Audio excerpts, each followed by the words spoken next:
बनवणार आहोत आपण कैरींचा मोरंबा। त्यासाठी मी कैरी घेतली आहे, राजापुरी कैरी घेतली आहे, तुम्ही तोतापुरी घेतली चालते।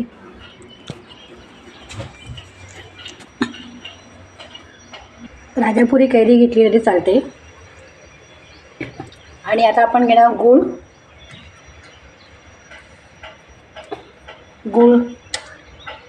पावडर, दालचिनी पावडर, कैरी आपण 15 मिनटं मिठाच्या पाण्यात ठेवली होती। नंतर काढून स्वच्छ धुवून काढल्यावर चीक असतं ते सगळं काढायचं असतं। ते काढल्यानंतर स्वच्छ टॉवेलने पुसून घेतले। आता आपण त्याचा वरचा साल काढूया।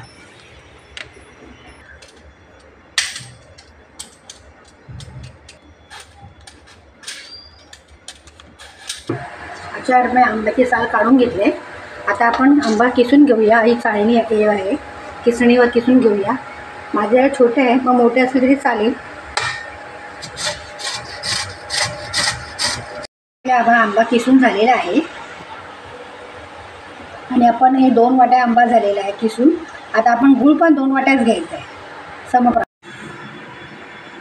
आणि जर आपला स्टीलचा टोप ठेवूया, कारण जर्मनच्या टोपात ठेवायचा मोरंबा कधीच करायचा नसतो, कारण ते आंबट आहे, त्याचा रिॲक्शन होतं। म्हणून स्टीलच्या टोपातच कधी पण करा, स्टीलच्या कढईमध्ये किंवा स्टीलच्या टोपामध्ये। मोरंबा हे किसलाय तो पीस त्यात टाकूया।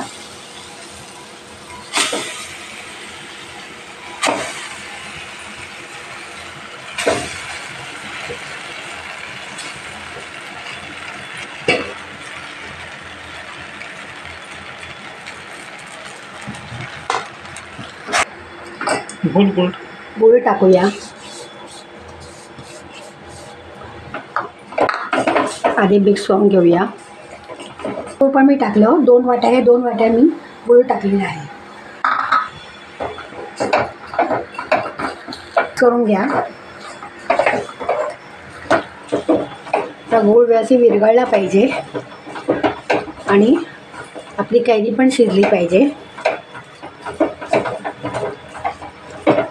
आता मी शिजत ठेवते।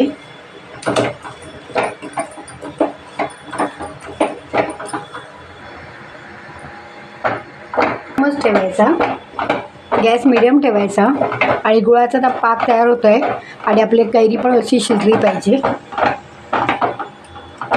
गॅस फास्ट करून असं कैरी शिजून घ्या। पाक तयार होतो आहे, हा पाक नाही तर आपलं गुळ विरघळून घ्यायचं आहे आणि असं हलवत राहण्याचा खाली करतो। आता आपण हा मोरंबा 15-20 मिनटं शिजत ठेवूया त्यावर।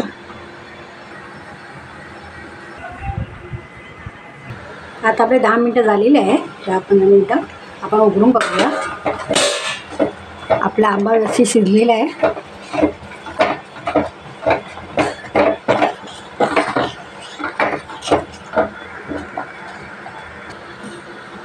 असं होतं आहे ना, म्हणजे पाक तयार झाला आहे। आता आपण दालचिनी पावडर टाकूया 1 चमचा, वेलची पावडर टाकूया 1 चमचा आणि व्यवस्थित मिक्स करून घ्या।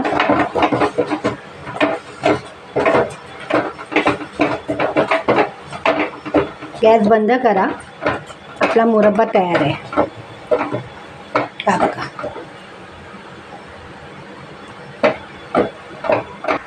आता आपला कैरीचा मोरंबा तयार आहे।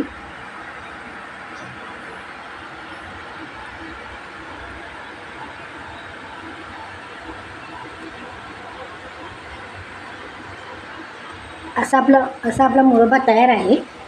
आणि माझा जी रेसिपी मला आवडली असेल तर लाईक करा, सबस्क्राईब करा, बेल बटनवर क्लिक करा आणि जेव्हा तुम्ही क्लिक कराल म्हणजे माझ्या नवीन रेसिपी तुम्हाला नोटिफिकेशन मिळत राहील।